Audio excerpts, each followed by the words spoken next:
Bueno, entonces estamos listos. Oscar, ¿estás por ahí? Sí, acá estoy. Buenísimo. Bueno, entonces te voy a presentar. Una vez que te presente, ya te doy paso, ¿sabes? Bien, buenísimo. Buenas tardes, bienvenidos al tercer Festival de Aves Migratorias, en este festival maratónico que estamos teniendo este año de modo virtual. Bueno, ahora llegó el turno de presentar La lagartija de las dunas, un residente en peligro, a cargo del doctor Oscar Stalatelli, quien es biólogo, investigador del CONICET y docente de la Universidad Nacional de Mar del Plata. Así que también tiene como línea de trabajo la ecofisiología y la conservación de herpetofauna. Bueno, le vamos a pedir a los que se vayan sumando que por favor tengan en silencio sus micrófonos. Pueden hacer consultas por el chat y si no, al final vamos a dar un pequeño espacio para consultas que va a poder responder el orador. Muchas gracias a todos y a disfrutar esta nueva ponencia. Bueno, buenas tardes, ¿cómo andan? Ahora les comparto pantalla y doy inicio a la presentación. ¿Se ve bien ahí? Sí, perfecto. Perfecto. Puedes agrandarla también, se ve muy bien. Bien.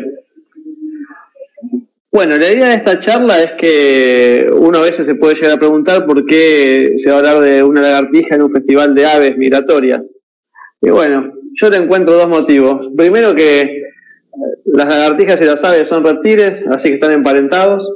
Y el segundo motivo es que muchos residentes en alguna época del año comparten este lugar o su hábitat con las aves migratorias, y el caso de la lagartija de las dunas, que habita en la línea de costa, comparte bastante el hábitat con muchas aves playeras sobre todo. Entonces, para hablar un poquito de este animal, es una lagartija o un lagarto pequeño, ¿sí? Mide 7 centímetros de longitud desde la cabeza hasta la base de la cola, y la cola en general mide otros 7 centímetros aproximadamente. Su dieta se basa en insectos y principalmente come pequeños moscas, mosquitos y arañas, y tiene la particularidad de ser mimética con la arena. Su coloración simula la textura y el patrón del suelo donde vive. Es una especie que a simple vista es difícil de diferenciar los sexos, pero de todas maneras presentan un dimorfismo sexual. Los machos tienden a ser un poquito más grandes y pesados que las hembras, llegan a medir hasta 7 centímetros y medio de longitud hocicoculaca y a ser más cabezones. En cambio, las hembras normalmente están entre los 50 y los 60 milímetros de longitud hocicoculaca. Pero la manera más fácil de diferenciarlos es viéndolos ventralmente. Cuando uno ve el vientre de la hembra, es blanco inmaculado. En cambio, el macho tiene toda una disposición de pequeñas manchas en el vientre. Otra característica es que la base de la cola de los machos es mucho más gruesa y está abultada que la de las hembras, porque en la base de la cola los machos esconden o guardan los penes. Después, otra característica es que presentan unas glándulas odoríferas en la base de la cloaca, que en los machos son de color naranja amarillento y en las hembras están poco presentes.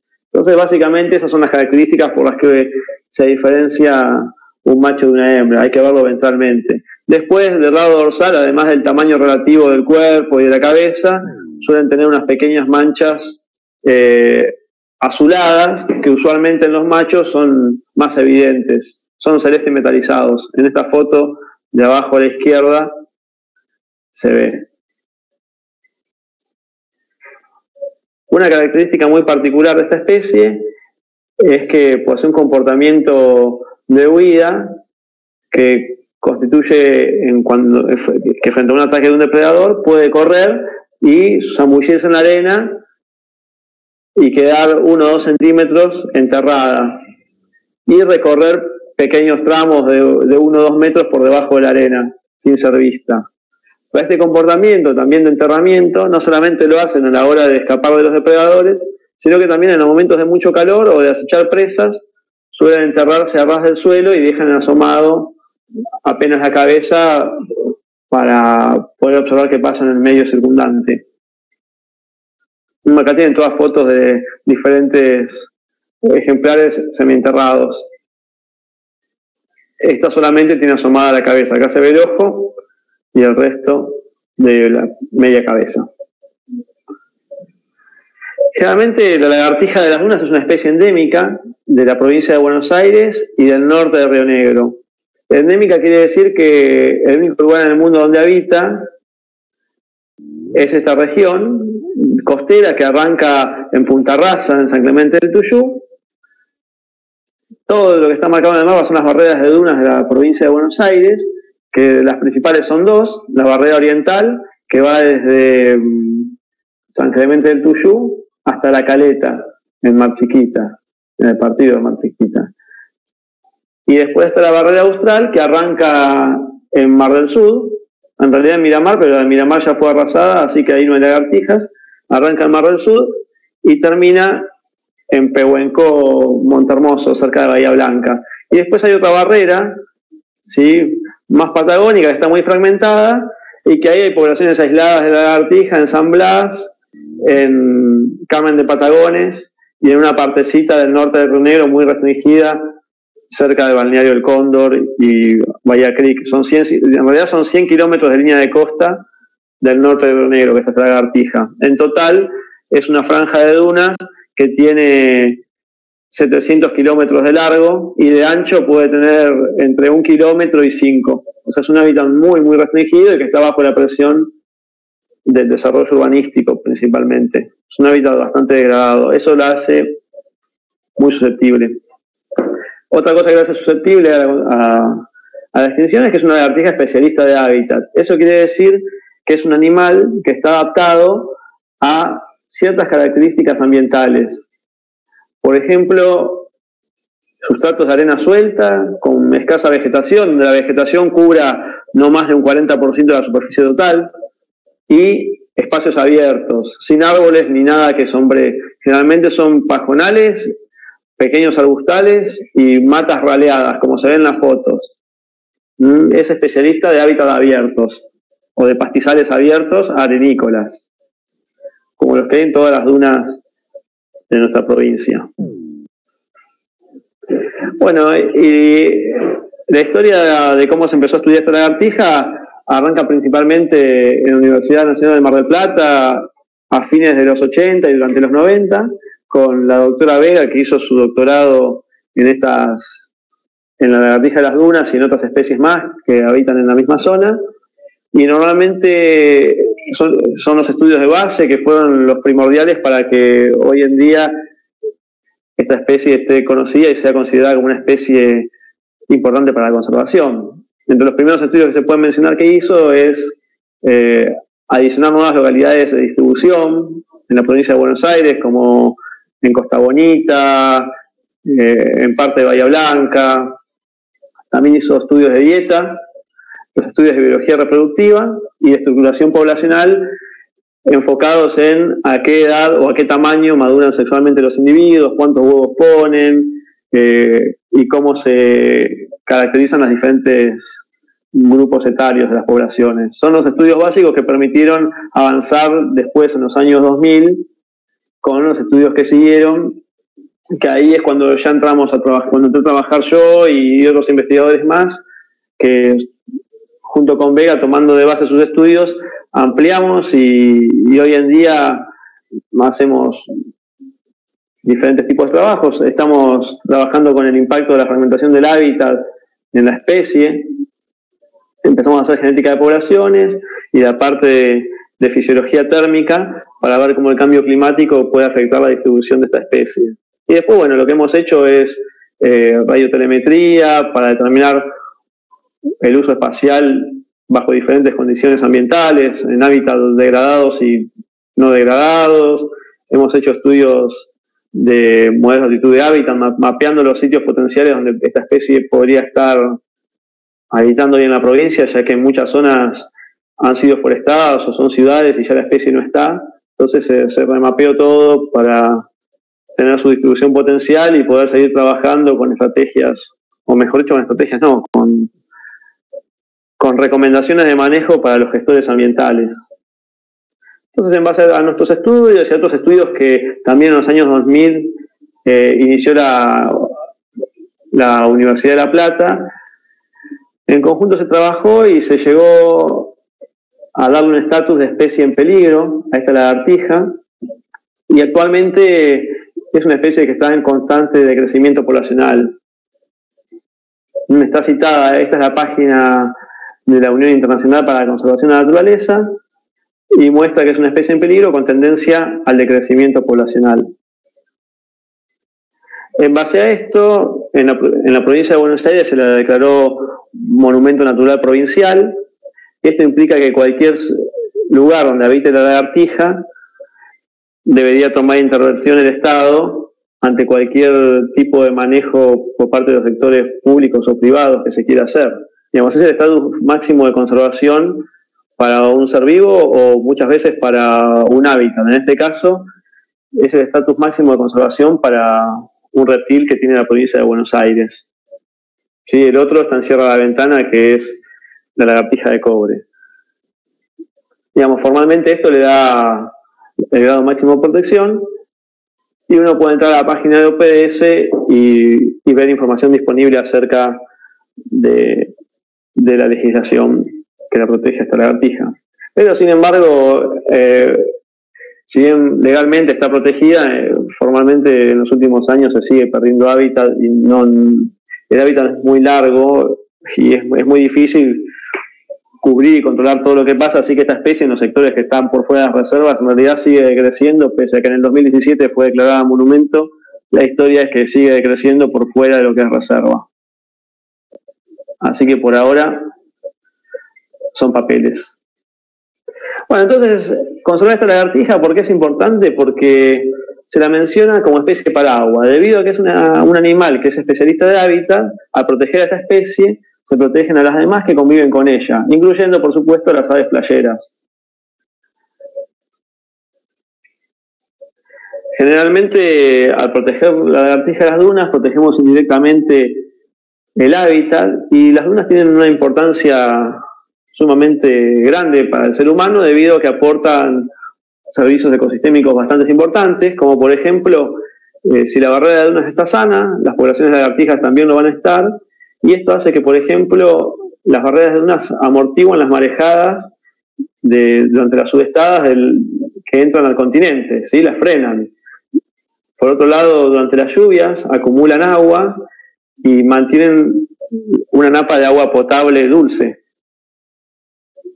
Si la duna se erosiona, generalmente esas lagunas intermedianosas no se forman, no se evaporan, o incluso el agua marina ingresa, y esa barrera de duna que separaba el agua dulce del continente del agua salada, al no estar esa barrera dunícola, el agua marina ingresa y saliniza las napas. Entonces perdemos reservorios de agua potable. Y secundariamente, las dunas, como nosotros ya sabemos, son un lugar de recreación y de fuente de ingresos turísticos para gran parte de la provincia de Buenos Aires, por lo que un buen manejo de dunas es sumamente importante, no solo para proteger a las lagartijas estas. Entonces, las amenazas para la conservación que sufre principalmente la lagartija de las dunas es la pérdida de hábitat. Digamos, las actividades extractivas de gente que la capture para mascota, y eso es algo súper secundario que, si bien uno a veces lo detecta, el principal problema es la pérdida y destrucción del hábitat. Lo más importante entre los disturbios que generan esta destrucción del hábitat son principalmente el tránsito indiscriminado de vehículos sobre la duna. Este tránsito lo que hace es remueve la vegetación nativa, la duna se erosiona. Si no hay vegetación nativa, el hábitat de la lagartija se degrada y ya empieza a haber problemas con el tema de la viabilidad de las poblaciones. Y otro problema a gran escala es la falta de planificación urbanística, como por ejemplo acá pueden ver esta foto aérea, en realidad es de Google Earth, sobre la derecha. Acá tiene un complejo que es de Chacras del Mar, que es en un hábitat que linda con la reserva de Faro Querandí, y Esta construcción directamente arrasa el médano vivo, que es donde vive la lagartija de las dunas. ¿Sí? Es el médano que está más cerca del mar, donde habita esta especie. Y acá hicieron estas construcciones, este hotel, y directamente arrasó la duna. Y este tipo de manejo es muy común en todas las ciudades de la costa. Sobre la primera línea de dunas no se construye nada más en Mar Azul, sino que en todas las ciudades costeras de la provincia de Buenos Aires prácticamente el médano vivo ha sido arrasado y las poblaciones de lagartijas se extinguen. Lo que tienen las lagartijas es que son animales que no son capaces de migrar a un lugar cuando el hábitat se destruye. Un ave quizás vuela 100 metros y cae a otro lugar. Una lagartija quizás está toda su temporada viviendo en un lugar de entre 20 y 100 metros cuadrados. O sea, si uno le destruye el hábitat, la lagartija es incapaz de migrar grandes distancias y buscar un hábitat nuevo. Entonces se generan extinciones locales y es lo que está pasando hoy en día en las zonas que están por fuera de las áreas protegidas. Otra de las cuestiones que también degradan el hábitat son las forestaciones. Nuestras dunas costeras no tienen árboles nativos, se caracterizan por ser pastizales de diferentes especies como panicum, cortaderas y algunos arbustos bajos, y cuando nosotros le plantamos árboles o los árboles crecen porque se dispersan las semillas, como en esta foto de las acacias, el hábitat pasa a ser sombrío, el suelo se compacta, incluso hay más depredadores y eso hace que este cambio de hábitat perjudique enormemente a la capacidad del hábitat de soportar lagartijas. Y en general, lo que vimos respecto a las forestaciones es que cuando nosotros medimos lagartijas en áreas de 600 metros cuadrados, o sea, en un sector de 100 metros de largo por 6 de ancho, encontramos que en este gráfico de barra lo que se ve es porcentaje de cobertura de acacias, de árboles, sobre el número de individuos en 600 metros cuadrados. Cuando no hay acacias, cuando es cero el porcentaje de cobertura de acacias, el número de animales es más alto. Y ya cuando el porcentaje de acacias supera el 75%, el número de lagartijas decrece hasta que casi se hace nulo. Eso muestra que hay bastante intolerancia a las forestaciones por parte de esta especie. Otra de las cuestiones que genera las forestaciones es que sirven de lugares de perchado para acecho y nidificación de muchas aves que son depredadoras de lagartijas. Entonces, cuando uno ve este gráfico, lo que se muestra en el eje X son diferentes especies de aves y el número de aves que hay en un lugar con árboles y en un lugar sin árboles. En la barra negra son lugares arbolados, cantidad de aves en lugares arbolados y cantidad de aves de la misma especie en la barra blanca en lugares no arbolados. Lo que se ve es que las aves tienden a estar, por supuesto, en los lugares más arbolados o más forestados. Y eso hace que la depredación de lagartijas también aumente en los sitios forestados. Esto fue un experimento que se hizo con modelos de lagartija de plastilina y se colocaba estos modelos que simulaban lagartijas en sitios cerca de árboles y sitios sin forestar de pastizal nativo, y lo que se vio que sobre 50 modelos de lagartijas, en los lugares que estaban con árboles, arriba del 90% eran depredadas, ¿sí? Porque encontramos marcas de pico o cortes de pico de ave en los modelos de plastilina. En cambio, en los lugares que mantenían el pastizal nativo sin árboles, la depredación era de alrededor del 30%. Se incrementaba bastante las forestaciones, el riesgo de ser depredadas por parte de las lagartijas, e incluso encontrábamos carcasas de lagartijas. Entonces, básicamente, lo que hacen las forestaciones exóticas, que a veces uno en jornadas ambientales suele ver que los diferentes partidos que están sobre la costa, los diferentes municipios fomentan la forestación, tienen que acordarse de que si hay lugares que lindan con reservas o con hábitats naturales, las forestaciones son sumamente negativas, no solo para las lagartijas, sino para otros animales autóctonos. Y en el caso de las lagartijas, principalmente la de las dunas, las forestaciones hacen que disminuya la abundancia de las especies, aumenta el riesgo de depredación, y como se reemplaza pastizal nativo por una forestación exótica, se pierde hábitat para las lagartijas. Entonces esto hace que las poblaciones disminuyan, ¿sí? Se extingan localmente en realidad, en muchos casos. Entonces, cuando nosotros tenemos un parche o una zona de dunas con forestaciones, vamos a ver que las lagartijas tienden a estar en la parte más alejada de los árboles y que aún conservan los relictos del pastizal nativo. Entonces, una buena política de conservación para esta especie implicaría hacer un manejo sostenible de los hábitats, en el caso que haya que explotarlos o que urbanizarlos, y propender a conservar la estructura del pastizal nativo de las dunas bonaerenses. Y esto sería todo sobre mi presentación, y dejé un rato libre por si me quieren hacer preguntas.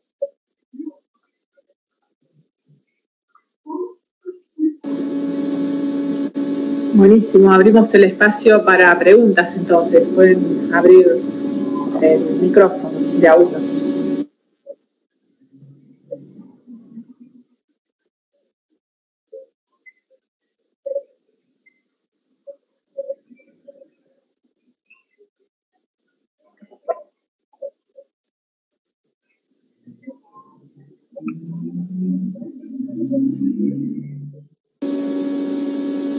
Bueno, no hay preguntas. ¿Tiene preguntas?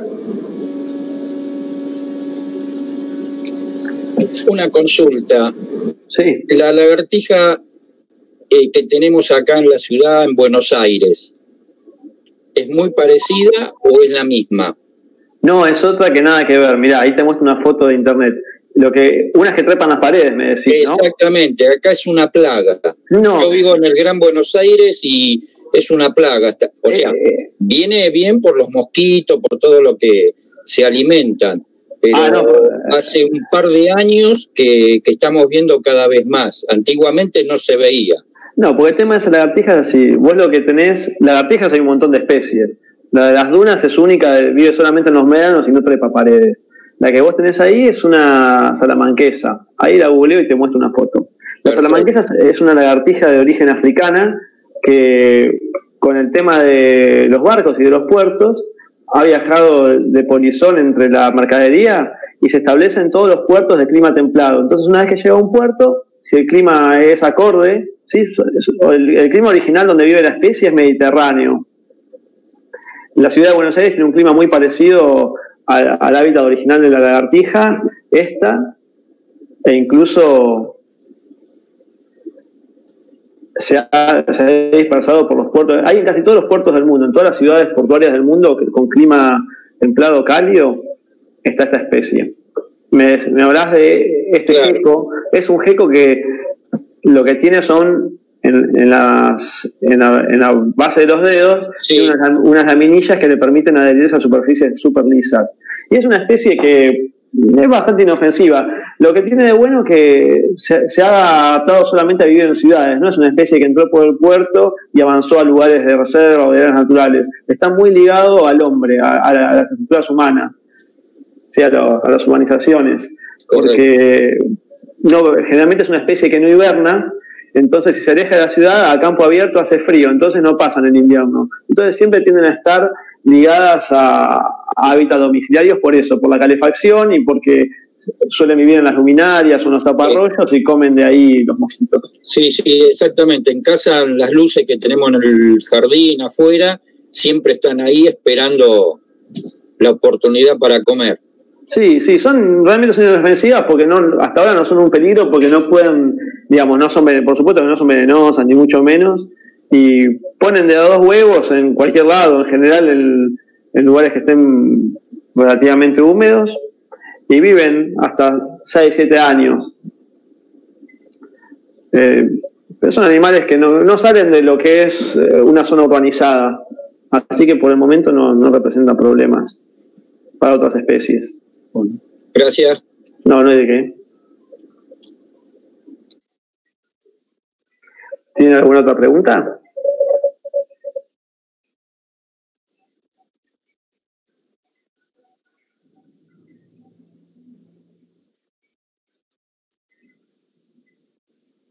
Bueno, si no hay más preguntas. Bueno, entonces te despedimos. Gracias a todos, bueno, y obviamente gracias a este especialista que tenemos acá en la zona. Creo que te vemos bastante seguido, ¿no? Recorriendo los médanos acá en Mar Chiquita es todo un tema, el tema de la circulación por playa, porque está prohibido, pero bueno, sí. Igual la gente no le da mucha bolilla, así que bueno. No, es muy difícil. Sí, es lamentable, pero bueno, es así. Bueno, muchas gracias a todos también por escucharnos y bueno, seguimos en esta maratón del festival. Muchas gracias. Bueno, gracias a ustedes. Nos vemos. Chao.